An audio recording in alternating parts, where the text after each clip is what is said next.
भगवान राम का वनवास का समय था। सीता माता का रावण द्वारा अपहरण हो चुका था और राम और लक्ष्मण उनकी खोज में वन वन भटक रहे थे।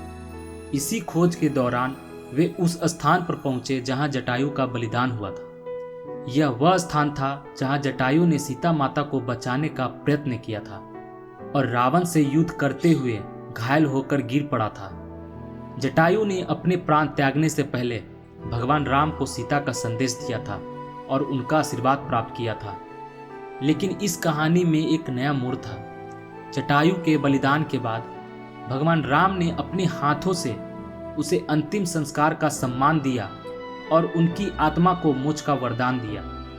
परंतु एक रात जब भगवान राम सो रहे थे, उन्हें एक दिव्य स्वप्न आया। स्वप्न में जटायु की आत्मा ने भगवान राम के सामने प्रकट होकर कहा, प्रभु, मुझे मोक्ष तो प्राप्त हो गया, परंतु मेरा मन अब भी आपकी सेवा करने का इच्छुक है। मुझे एक और अवसर दीजिए ताकि मैं आपके कार्य में सहायक बन सकूं। भगवान राम ने जटायु की इस अनन्य भक्ति और समर्पण को देखते हुए उसे एक नई जिम्मेदारी देने का निर्णय किया। उन्होंने कहा, जटायु, तुम अब पुनः एक दिव्य रूप में जन्म लोगे और मेरी रक्षा करोगे। इस बार तुम्हारा रूप गुप्त होगा और तुम मेरे मार्ग में आने वाली अदृश्य बाधाओं का निवारण करोगे। इस स्वप्न के बाद जटायु ने एक अदृश्य रक्षक के रूप में जन्म लिया। वह अब हर दिन भगवान राम के साथ होता था, लेकिन किसी को उसका आभास नहीं था। जब भी भगवान राम किसी संकट में पड़ते, जटायु अपनी अदृश्य शक्ति से उनकी रक्षा करता।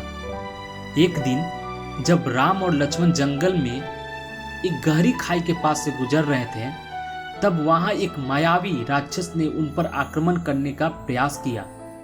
राक्षस अदृश्य था और राम तथा लक्ष्मण को भ्रम में डालना चाहता था। परंतु जैसे ही राक्षस उनके नजदीक आया, जटायु ने अपने दिव्य रूप में उस पर आक्रमण किया और उसे पराजित कर दिया। भगवान राम ने केवल एक हल्की सी हवा का स्पर्श महसूस किया, जैसे कोई उनकी रक्षा कर रहा हो। राम समझ गए कि यह वही जटायु की आत्मा है जो अब भी उनकी रक्षा में जुटी है। उन्होंने मुस्कुराते हुए मन ही मन जटायु को आशीर्वाद दिया। आखिरी युद्ध के समय जब राम और रावण आमने सामने थे, रावण ने अपने सभी राक्षस योद्धाओं और मायावी शक्तियों का प्रयोग किया। तभी रावण ने अपने सबसे घातक शक्ति तमोगुण बाण का प्रयोग किया, जिससे भगवान राम का मनोबल और साहस तोड़ने की कोशिश की गई। लेकिन जटायु अपने अदृश्य रूप में तुरंत उस बाण के प्रभाव को झेलने के लिए भगवान राम के आगे खड़ा हो गया।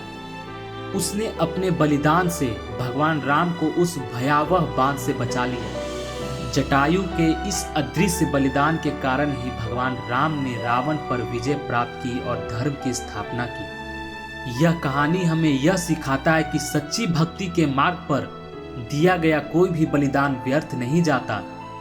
भगवान हर उस व्यक्ति को स्नेह और आदर देते हैं जो निस्वार्थ भाव से सेवा और प्रेम में लीन रहता है।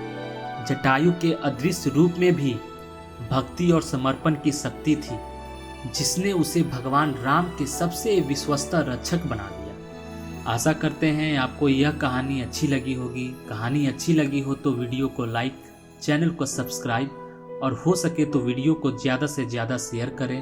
फिर मिलते हैं एक नई दिल को छू लेने वाली कहानी के साथ। तब तक के लिए नमस्कार।